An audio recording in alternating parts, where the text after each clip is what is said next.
Hi, I'm Shoma Chaudhury. Thanks for watching Inquiry. I have an unusual subject for discussion today: population wars and religious demographics. As election season approaches, our national discourse goes downhill, and one of the strands that right-wing groups and parties like to evoke to create fear is that there's a Muslim population explosion and Muslims will override India. As one leader infamously had said, hamare paanch, hamare pachees, referring to the common idea that Muslims have 4 wives and procreate indiscriminately. Negative and divisive as this campaign is, what do the facts on ground show? Is this propaganda based on any reliable data? And how should one look at the population question in India? To discuss all of this, I have former Chief Election Commissioner, Mr. S.Y. Quraishi on the show today. Mr. Quraishi has written a book called The Population Myth, which tracks population data from independence to the current day. Thank you very much for joining me on the show. Thank you, Shoma. My pleasure. I was also waiting for this call. Thank you for remembering me finally. So, sir, a while back, you wrote a book on the population growth amongst Muslims in India. And this is always like a very incendiary topic. Yes, the population myth. So it's always a very incendiary topic. And, particularly before elections, it's raked up. There's this kind of fear created about how Muslims will overtake Hindus in India. So what prompted you to do the book, sir? Well, actually, I started this book 25 years ago, and that too by sheer accident. I had nothing to do with family planning, and I'm a Muslim, so that was the only connection with this book. So UNFPA country director, who was a Canadian, not an Indian Canadian, he came to see me, offering me a consultancy to write a strategy paper for promotion of family planning among the Muslims, because Muslims had the least family planning. So I was quite surprised, and I'm not an expert of the subject. I've never worked in this ministry, except as Deputy Commissioner or SDM, we used to have a family planning target. That's all I knew about family planning. And nor was I a scholar of Islam. So, but he got after, he tried to persuade me, and the offer was also very lucrative. For 1 month, 1.5 lakh rupees. And mind you, my salary at that time was 5,000 rupees. So therefore, there was no doubt that this was an attractive offer. But something inside me told me that this subject I should avoid, or I should do it pro bono. So I insisted that I'll do it pro bono. So, but he would not accept that. He said, no, we always pay our consultant. So we settled on a royal sum of 1 rupee. Now, 1 rupee or 1 million, it's a financial transaction. So we had to go through all the procedures. After having done that, we signed a contract. I have not even collected the rupee. 5 years down the line, I was staying in a hostel with my daughter in London, where I got a call from somebody who introduced himself as one Dr. Quraishi, President of Muslim Doctors Association of UK. And he said, we have read your paper and we have certain issues to join. I thought the tone was a little uncomfortable, and I didn't want to get beaten up in London. So to wriggle out of it, I said, sorry, I'm going back. Tomorrow is my flight. The guys landed up at the airport, and they made a statement which is very significant for this book, as a background of this book. They said, Quraishi Sahab, family planning is a conspiracy of the Western world against Islam and Muslims, and listen to these words carefully, and they hire mercenaries like you through UN agencies to write such papers. Well, actually, if I had accepted money, the definition would have suited me, and I would have been a mercenary writing such papers. Since I had not taken anything, I pounced on them, and I questioned them. I said, the Western world may be anti-Islam, all right, but this cannot be the conspiracy. Otherwise, they themselves will be practicing family planning, and or they would be having 10 children and will ask us to keep our family small. So that is not the case. So that is very tended. But the fact that this is a very integral to the debate, whether there is a conspiracy in writing books like this, so and it came from my Muslim brethren only. Right. So, sir, as what were the big sort of headline findings that we'll go into the granular findings, but what was the big headline findings that came out of this book, which both, corroborates some of the fear that, say, the Hindutva right-wing groups raise, the bogey, and the intention is, of course, different, but is there any facts which are alarming, and what were things that, contradict the kind of alarm creation that there is? Yeah. When I started the book, I also had the misconception, which Hindu right wing is trying to spread for 50, 60 years, that Muslims produce like pigs and they have large families, and almost creating the impression that if a Hindu family has 2 children, Muslims have 10. And I found that at no point the difference between Hindu and Muslim birth rate or population was more than 1, just 1. And of course, the Muslims had the least family planning, but the second least were the Hindus. So if Muslims were guilty of population explosion, the second guilty party was the Hindus. That was something which nobody was talking about, which actually led me to the conclusion that actually Hindus and Muslims are on the same end of the spectrum. The second interesting finding which came out was that Islam, far from being hostile to family planning, is the pioneer of the concept. Actually, Islam introduced family planning, and I have mentioned it from citing verses from the Quran and Hadith to show that 1400 years ago, when there was no population pressure, Islam was talking of a small family and a right of women to good health, right of a child to good upbringing. So exactly the thing which family population policy should talk about, and which we are actually. So in fact, I'll come back to that. There were you've quoted from a lot of the Hadith as well as the Quran and else. So I'll come back to the contraception and family planning. But, so there's this sense that, of course, this business that Muslims are producing 10 children and Hindus have only 2, that's completely wrong. But I was interested to see some of the figures that you've quoted in your book. Was that, again, the intention is what counts, how you speak of these things matters. But that the Hindu population has come down from 1947 by 4.3%. And Muslim population has gone up by about 4%, so it was around 9.8 during independence, and has gone up to about 14%. 14.2, yes, correct. 14.2%, whereas the Hindus were 84.1, it's come down to about 79.8. So, how would you interpret that figure? And like I said, the intention is different. One can just focus on improving the profile of every community, or you can create it like a bogey, But how would you interpret that particular figure? Yes, that figure happened because the factors which determine family planning were present in the Muslim community the most. It was never a religious issue, as I've proved from the book. Basically, there are 3 factors. There are mainly 3, but there are more. Literacy, particularly of girls. As the literacy goes up, then the number of children goes down.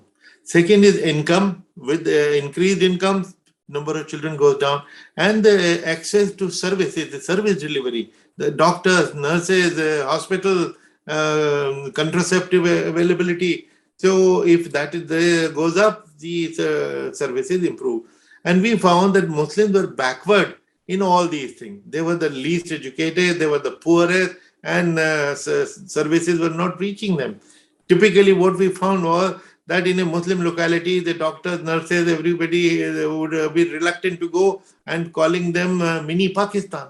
I've heard this word mini Pakistan dozens of times.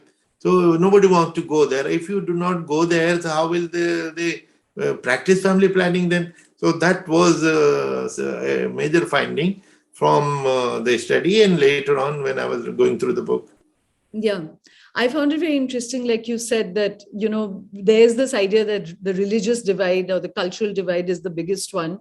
But like you point out in the book, that in 25 states, the indices of Muslims are better than, in the Bimaru states, where Hindus and Muslims both have bad indices. So it really is about the socioeconomic profile and education as well. And then there's some indicators, like there's an EPWSA which says there's a net effect of religion, and I'll come back to that.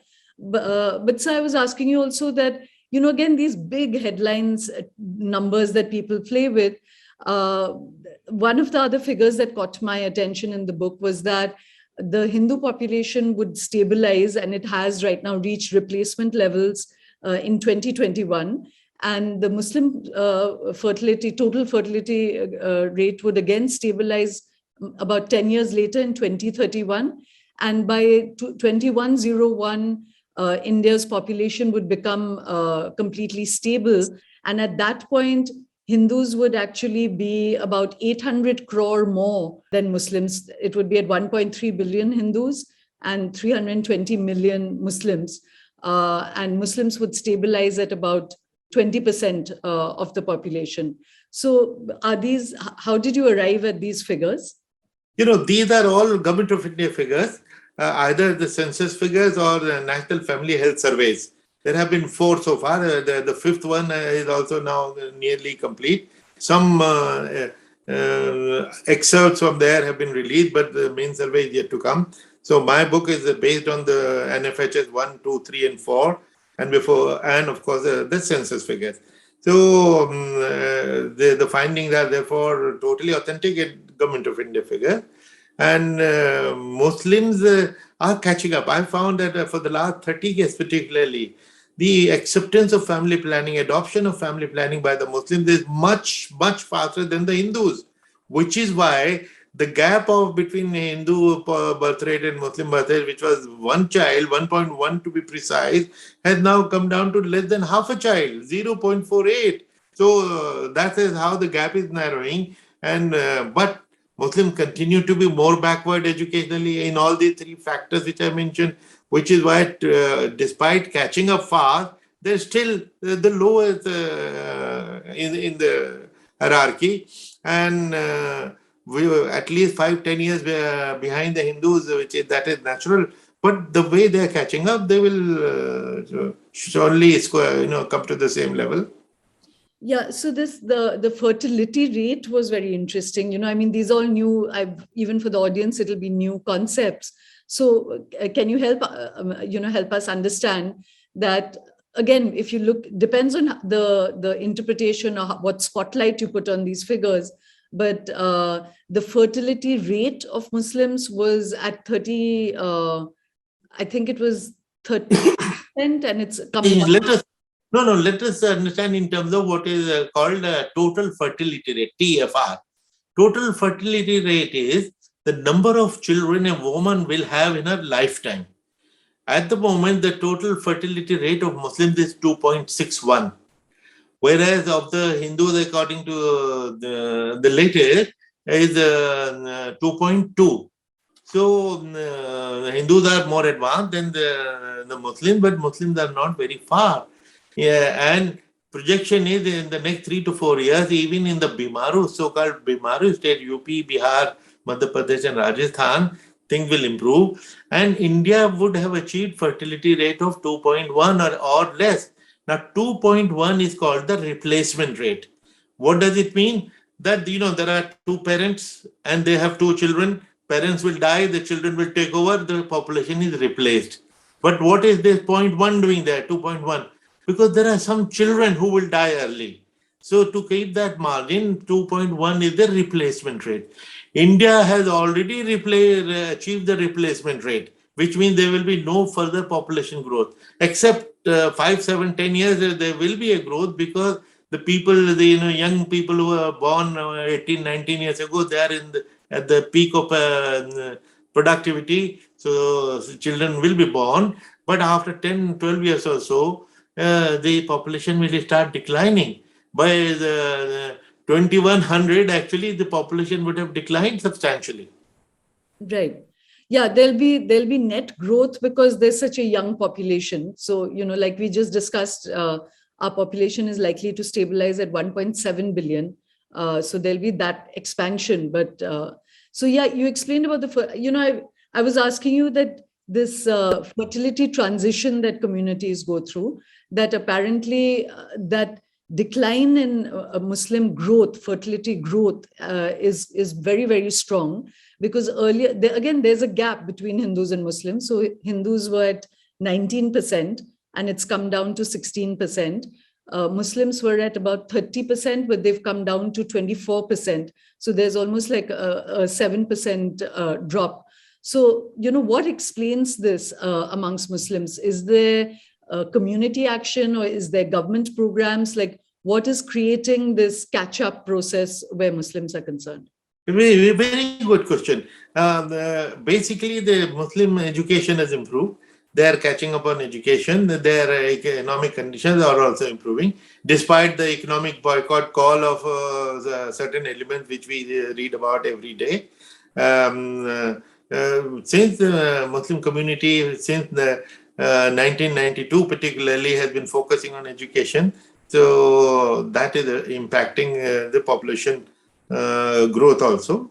Which all now, when you said whether it is the government effort, in fact, I have concluded that government actually has made no efforts. That is one reason why the unmet need of the Muslims is the highest, about 16%. And what is unmet need? I want to do family planning, which is a very difficult. You have persuaded me to do family planning, and now I want to practice it. But there is no doctor, there is no facility, there is no hospital. What do I do? Where do I go? So unmet need is the high. And why unmet need? Because as I said, they don't want to go to Muslim areas. If they were to go and unmet need is met immediately, the Muslim figures would shoot up enormously. So we need to focus on service delivery instead of just vilifying them and barking up the wrong tree. Because I found religion, no mullah, no Maulvi has opposed family planning on the ground that they should overtake the Hindu population.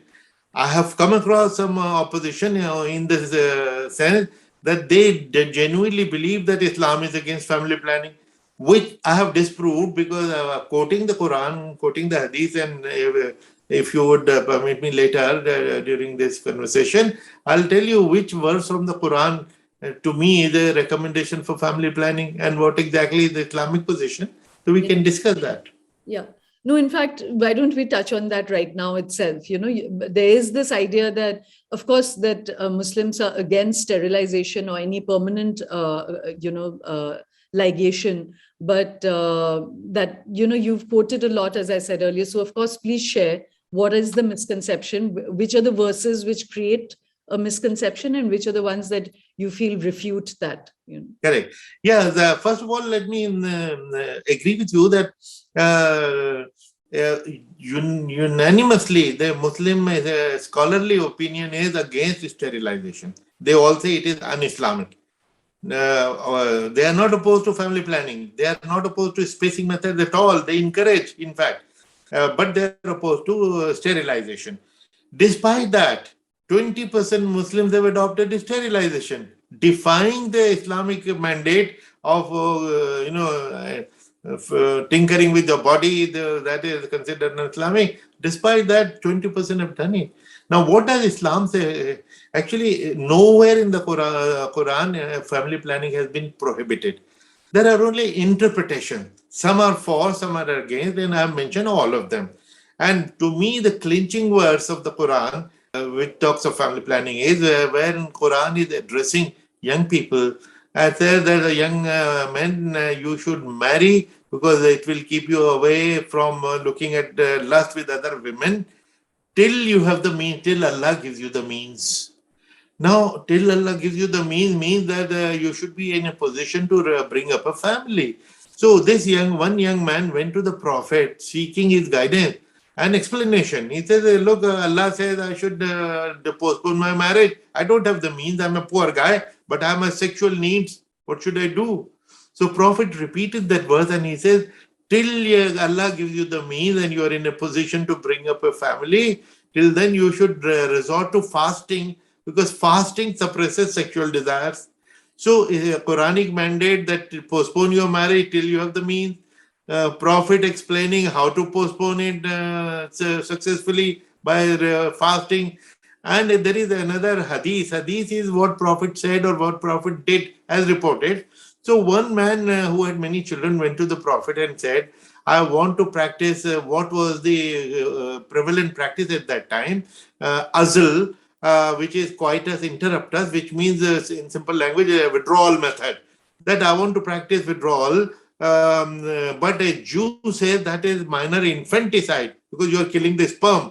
So Prophet said, no, Jew is wrong, not at all, which means go ahead and you practice family planning. So you also quote other verses, which leave, even because here it can still be interpretation in terms of what is your means, what is the level at which you might want to maintain a family, is just feeding them enough. So that's not a very definitive, sort of restriction on having a lot of children. But you've quoted other verses where you say that it's the health of the woman is of paramount importance, education, of treating women equally, because the other prejudice against the Muslim community is that it allows polygamy. And so, a lot of, say, the Hindu right wing will focus on the fact that Muslims can have multiple wives, and so there's multiple children. But even that, there are injunctions that if you have two wives, then you must treat them equally. And so there's a big emphasis put on education, health, and equality in the relationships. So you've interpreted all of that as that there's no restriction on contraception. Yes. Now, let me explain. You mentioned polygamy. I'll explain it from both the Muslim perspective and the Hindu perspective. One top leader of the country, the topmost leader of the country 20 years ago, in a public speech, he said, Hum paanch, hamare pachees, implying that every Muslim has 4 wives and 25 children. And these days we hear, Hum char, hamare chalis, 4 wives and 40 children. I would request these gentlemen to show me one Muslim who fits this description. Now, polygamy statistically is impossible in India because you must have heard of gender ratio. For 1,000 men, there are only 922 women, which means 80 men in India are bachelor because they can't find a woman. Now, 80 men are bachelor because of lack of women. Where will I find my second, third, and fourth wife? Even if I want to, they do not exist. So, therefore, there's a myth about polygamy that Muslims are marrying so many. Now, also, I've quoted one study of Government of India, mind you, the old 1975 study, which found that every community has some degree of polygamy, and the Muslims have the least. Now, Muslims have the least polygamy, but they are considered polygamous. And in contrast, from the Muslim point of view, I'm not polygamous, but I'm willing to die for my right to polygamy. Now, which also is strange because Muslims, when they are not practicing polygamy, they should allow it to be banned. They should demand it to be banned because they, more than them, it will be other communities which will be affected. So about polygamy, there are myths totally. Now, one more myth from the Islamic point of view. Even our Islamic scholars and Muslims misunderstand polygamy. They feel that there is a license to have multiple wives. Actually, there is only one verse in the entire Quran which talks of polygamy. And the words are, I'll start with them, you can marry 2, 3, or 4. Now, I taking it as a permission, I rush to get my second, third, or fourth wife. I should have to wait. This verse goes on to say, provided you can treat them equally, and which Allah knows that it is impossible. Therefore, you are advised to marry only one. Now, which is why the ulama, our Islamic scholar, always say that this is a permission, not an injunction to have multiple wives, but a permission with a limit not more than 4, and also with condition that you have to treat equally, which is difficult. Now, one condition which they do not mention about, which doesn't strike them, to my horror. Actually, this verse in the Quran is in the context of orphans and widows. When Allah is saying that, or treat the orphans well, do not misappropriate their property, do not replace their good things with your bad thing, do justice to them. And ideally, from among those orphans, marry 2, 3, or 4. So, just to come back to this big psychological fault line, or what is used politically as a fault line, as I was telling you that, would you point to some of the facts which may have created, which is the grounds on which the Hindu right tries to create this scare? So one was this percentage drop that we spoke of right at the beginning, where there was a drop in Hindu population by 4% and a corresponding rise. And I think one other statistic that, again, people can misuse is that the contraception levels in the Muslim population, I think, was at about 28%, whereas it's higher for Muslims. But even that has shot up, as you've been saying. So from 28%, it's gone to about 48%, whereas for Hindus, it's about 54%. So I just wanted to ask you that you know your material better, that what would you say are figures that could have caused, that can create mischief if it's interpreted in a certain way? And what are the positive signs around it? We've already discussed some of the positives. First of all, the figures of family planning acceptance. Muslims have the least at 45%. 45% of the Muslims practice family planning. And who is the second lowest? The Hindus at 54. The Sikhs are 80%. You remember from the Red Fort speech, Lal Kala speech last Independence Day, Prime Minister linked this population growth to patriotism. That those who have less children are patriotic, those who have more children are unpatriotic. Which means the Sikhs are the most patriotic. They have 80% family planning practice. And Muslims are the least, but Hindus are the second least patriotic, because they are also at the bottom of family planning practice. So now these facts probably should have been brought to his notice. So therefore, in any case, linking it up with patriotism is the wrong idea. The factors are literacy. Nobody talks of Muslim literacy. The other is poverty and their income. They don't talk of their Muslim poverty. In fact, they want to make them poorer by doing their economic boycott. Leader after leader is talking about Muslim economic boycott. So they'll become poorer and then they will produce more children, then you will cry. So what is this? So we have never had them talk about increasing Muslim income, and then they're reaching out with the service delivery is poor. That needs to improve, which is why I said the unmet need is so high, the highest, it should be addressed. Now, the other thing that, the right-wing propaganda that Muslims are deliberately multiplying to become a majority and overtake the Hindus and capture political power, that is totally absurd for 2-3 reasons.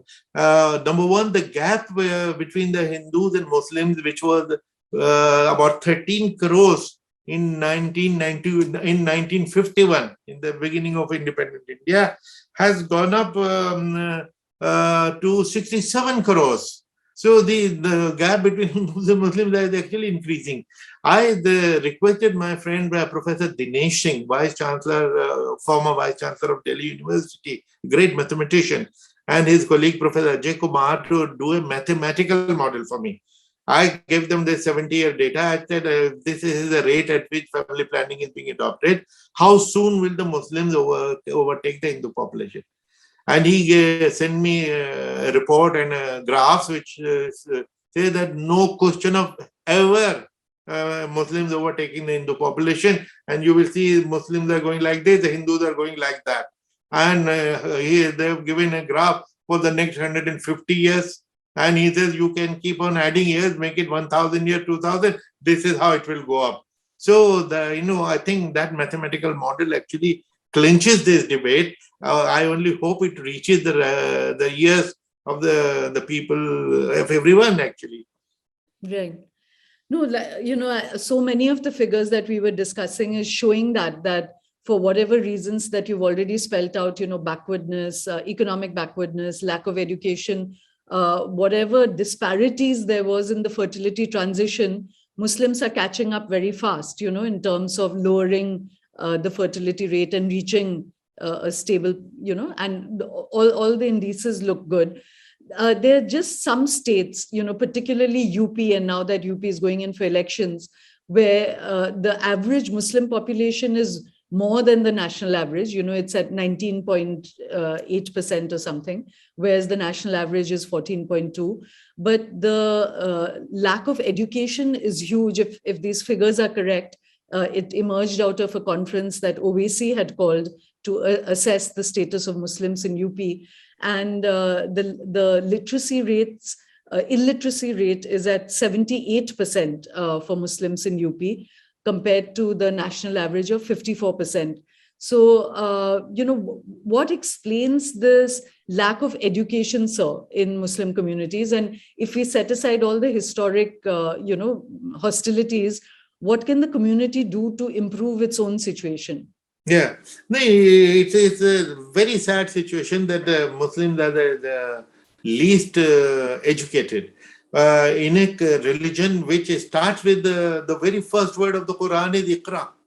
Read, O Prophet. That is how the Quran begins. And it emphasizes the compulsory education for boys and girls, both. And there is also the hadith which says acquire education even if you have to go to China. Now, China was like going to the moon those days. So even if, howsoever difficult, you must acquire education. So education is compulsory. Despite that, a religion which emphasizes education from cradle to grave, its followers are the least educated, which is a very unfortunate situation, which is what the community should address. And from 92 onward, there has been a lot of emphasis by the Muslim community on education, and there has to be a lot more.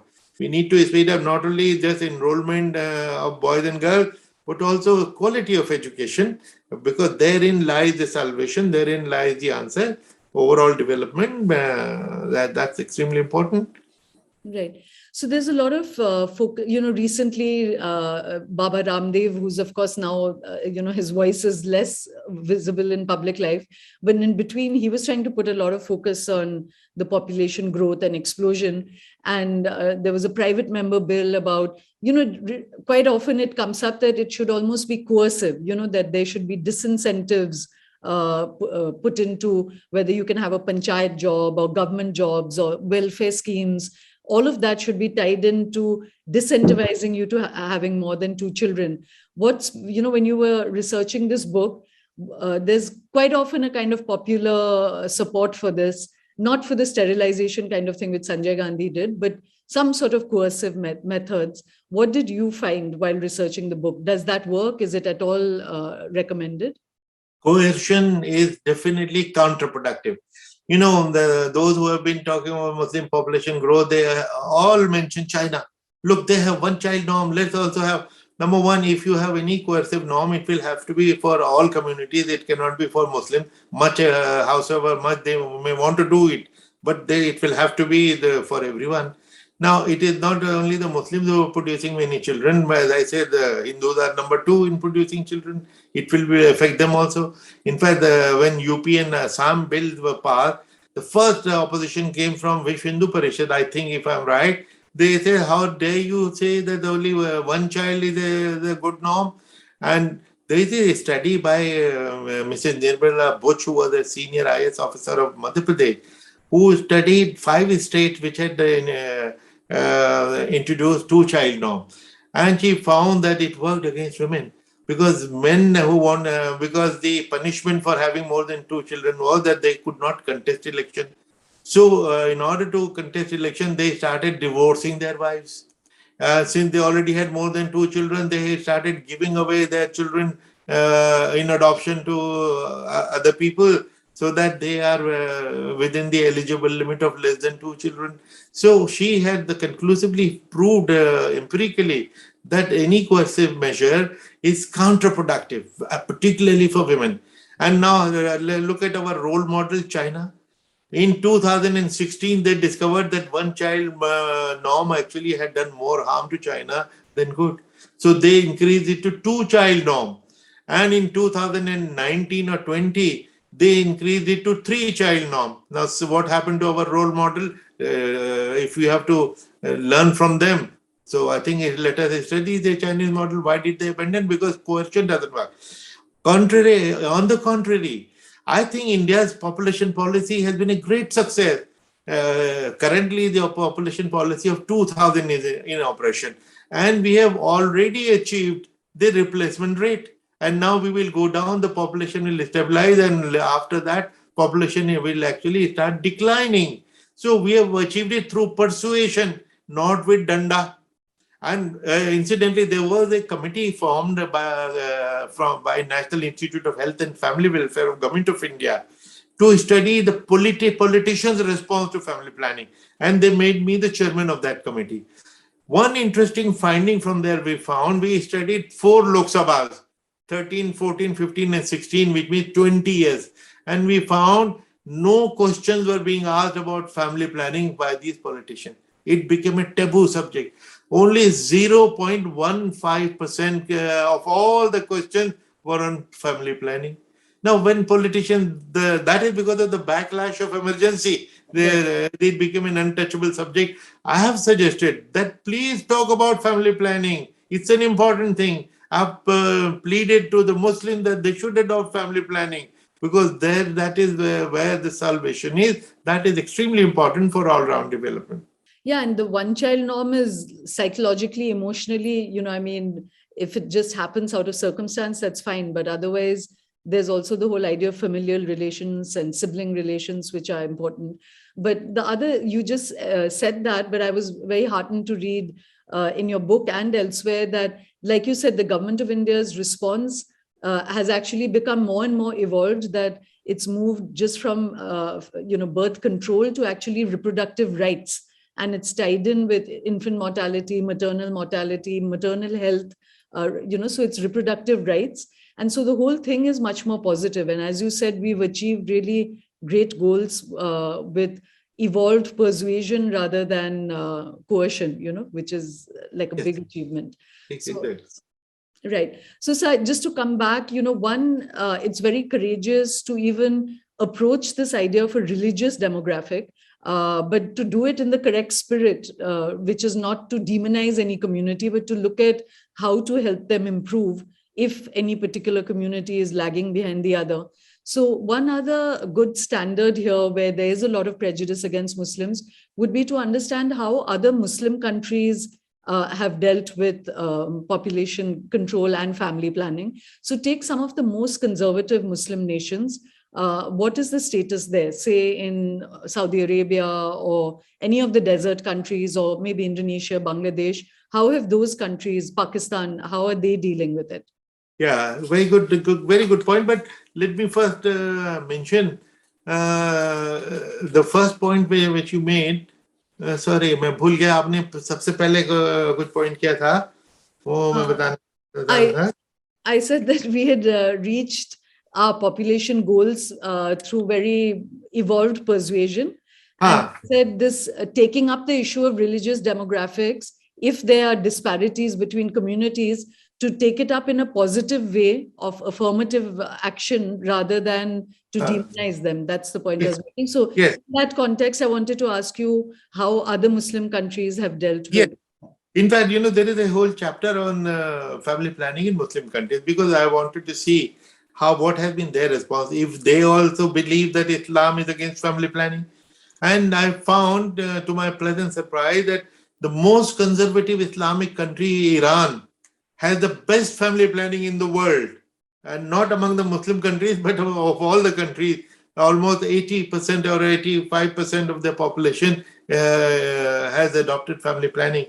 Then Malaysia, very good Muslim country, believer of Islam. Turkey, Bangladesh, Indonesia, they've all done extremely well in family planning. I have analyzed 10 countries, and their adoption of family planning as a state policy, which shows that there was no political or clerical opposition, and they adopted it, and they have done extremely well. What I was trying to recall was that when I was writing the book, my friends warned me the fate of Salman Rushdie and Taslima Nasreen. They say, to Islam pe itne sensitive subject, as you mentioned, you're writing on this, be careful. Remember what happened to them. I say, look, they may be shararti and mischievous, But I'm a believing Muslim. I may be lax in my practice, but believing Muslim and no evil intention.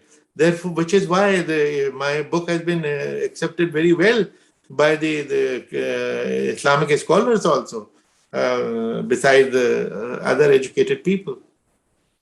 So just to end on, you spoke about how the trigger for your book was created because someone invited you to write the paper. But then over 25 years, what sustained your interest? And then what made you bring out this study as a book last year? Yeah, you know why? It's not that I'm so dull and silly that I will take 25 years in a book. What happened was when every time I was completing my book, the new data will come in. So NFHS 1, then NFHS 2. So I'll have to go through the script once again to see whether my findings have changed. Fortunately, the findings were only getting reaffirmed and confirmed by every subsequent data, which is why it took so long. Otherwise, it could have come out much faster. And what sustained the interest was my friends advising me, because those who had read my paper, because it was as eye-opening for them as it was for me. So they said it needs to be enlarged and developed into a book, which is how I started. Fortunately, I think there is time for everyone.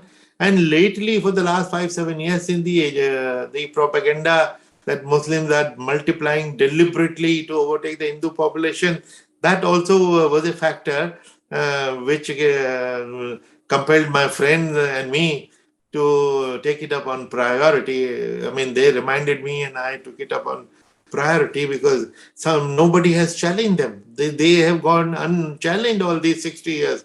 So that there was a time, and I'm very happy to tell you that although the book has been out for almost 11 months, not one line of attack from somewhere. Although some people told me that some groups are studying it, but where will I criticize it? Because it's all Government of India data.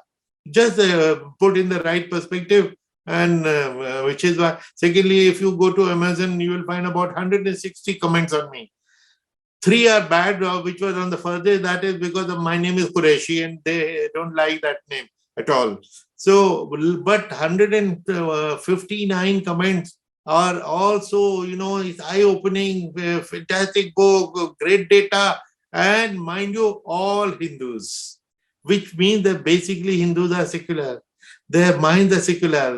But since they have been fed on a wrong propaganda, even a man in the street believes that Muslims produce so many children. The gap is only half a child now.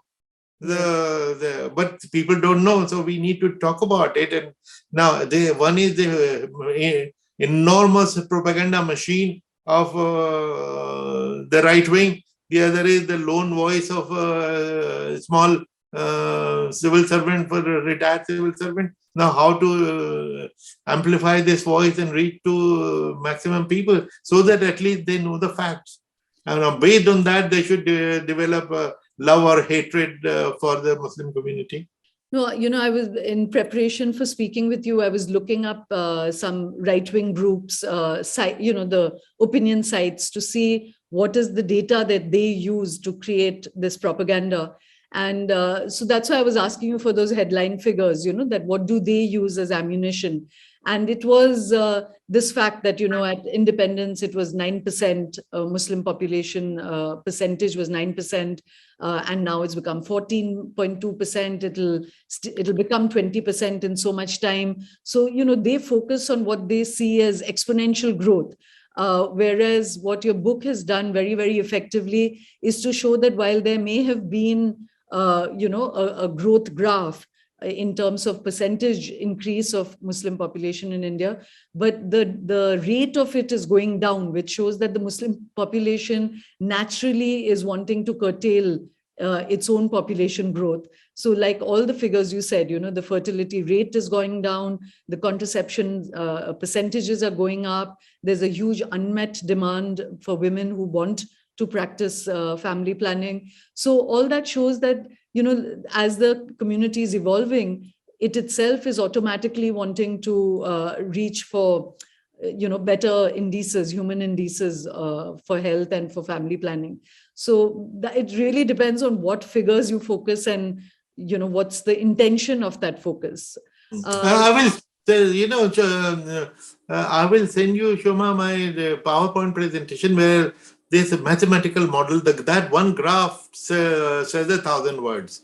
So what will happen for the next 1,000 years? By Professor Dinesh Singh and Professor Ajay Kumar, neither of them my cousin.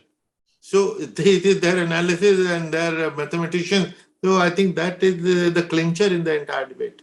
Absolutely. So just to end on, you mentioned this thing about, polygamy and, even the Muslim community resisting it or resisting triple talaq, when none of these are really any big signature of being practicing Muslims. So the other big debate that happens is on the Uniform Civil Code or on doing away with some regressive cultural practices. And, the Hindu Code Bill was also passed, which in a way brought reform into the community, legally, and then you catch up with it socially. What's your position on these other issues? Like you said, why do Muslims resist doing away with polygamy or triple talaq? So what do you think is the enlightened position on Uniform Civil Code? Enlightened Uniform Civil Code actually is a non-starter. The fact that we have not been able to adopt it because constitutionally it's not easy to go for that. Secondly, it is not even required. It is totally based on ignorance. Talk to 10 Hindus who talk of a Uniform Civil Code and ask them why we should have a Uniform Civil Code.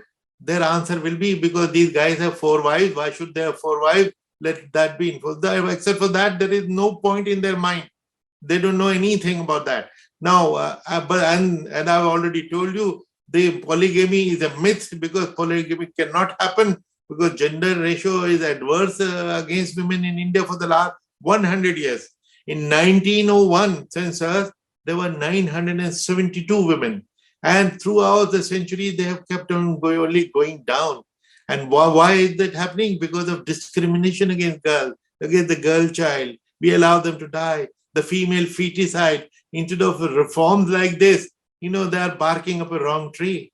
So, which is why it will achieve nothing. Because the people who are demanding Uniform Civil Code, Uniform Civil Code, what is the difference? I follow my Muslim personal law.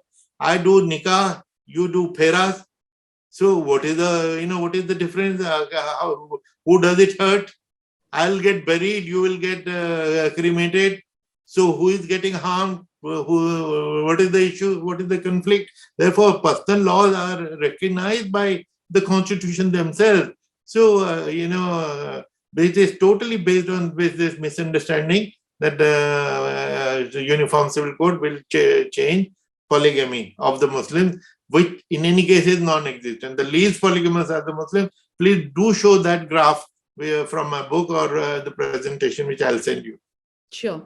And just to end on, a very important finding was that district by district, the graphs are similar in terms of population growth and planning. Wherever there's education or there's prosperity, the population control is better. You mentioned that there are only 2 states where there was a difference.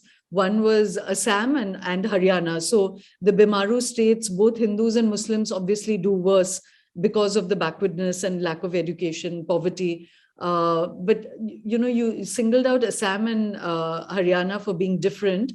Why is that? And what was the finding there? The latest figure from Haryana, from Mewat, shows very high birth rate of the Muslims. I don't know exactly how that happened. But one reason, as I've been talking of service delivery, I was Deputy Commissioner of Gurgaon and Mewat was part of it 40 years ago. And I set up Mewat Development Agency because of the backwardness of the region. Now, an interesting fact there, if there are 40 vacancies, 40 posts of a doctor there, 35 are vacant for the last 40 years. 35 out of 40 are vacant. When the doctors are not going, when the dispensaries are not working, if in that context, if whatever little family planning is happening is a miracle, take the services there and see the difference. Their craving, unmet need is so high. So, because this problem has been totally distorted politically, nobody has examined it in the objectively. With the result, we come to, if you have wrong diagnosis, you will have wrong solution. And I think the most important thing listening to you is that if you have the wrong framing, then you also will have the wrong outcome. So where, if indeed there are any disparities in the religious demographic or cultural demographics, the thing would be to put a positive focus on it, to improve the circumstances for a particular community. Instead, as you said, it's become a kind of competitive rage, that now Hindus should produce 40 children to match some mythical explosion of Muslims, which is not really happening in the first place. So it's absolutely the wrong outcome from even bringing up this whole population issue. Very interesting. The Shoma, very interesting. The Hindu right wing has been appealing to the Hindus to produce 8 or 10 children so that Muslims don't overtake them. They've been making this appeal regularly. Fortunately, no Hindu has listened to this appeal. Otherwise, if Hindus had also started producing 10 children, imagine instead of a race between the two communities for producing more, for practicing family planning, we were to compete in producing more children, where will India go? So fortunately, nobody has taken them seriously. Otherwise, Hindu population would have exploded. It hasn't happened. Right. So, so, sir, as I was saying, so much of this is about the framework that, this great Hindu-Muslim divide. How do you finally read that? Hindu-Muslim divide is totally manufactured, because I have said often in my speeches and in my lectures that India is a secular country because Hindus are secular. And one proof of that is very clear, that in 1950, when we adopted the constitution, Pakistan had been created in the name of religion. If India had become a Hindu Rashtra at that time, nobody would have batted an eyelid. But Constituent Assembly, with 83% Hindus, adopted unanimously a secular constitution. So basic ethos of India and of Hindus is secular, and they're very open-minded, all welcoming, which is why, so for instance, we have grown up on this statement that there are as many gods as there are Hindus. But India is a secular country. Till these Hindutva forces tried to create a divide, because it had become a very productive electoral strategy. Because if nothing else works, this works, and they are promoting it in every possible way. And since they have access to the big propaganda machine, they have a willing audience. Yeah. No, it's really important to remember what you just said, that, being a Hindu majority country, we very self-confidently not needed to make majoritarianism the basis of our nationhood or citizenship. And I hope that we continue to be such a self-confident nation, rather than become... So I thank you very much, sir. There's some wonderful findings there, a lot of insight. And I just want to end again by reinforcing a couple of points that you made, which is that there's only 0.5 or 0.4% difference. That's half a child difference between the two communities. And whereas the Hindu population replacement rate has been reached, your projections from the book and from government data is that Muslims will reach there in another 10 odd years. And, whereas the whole stabilization of the population would happen by the 2070s for the Hindus and by 2100 for Muslims. And that the rate of transition is the really key factor, which shows intention and speed of change, and that Muslims are doing very, very well on that count. So all of that is very, very important findings, sir. Thank you very much for taking the time to talk. Thank you very much, Shoma.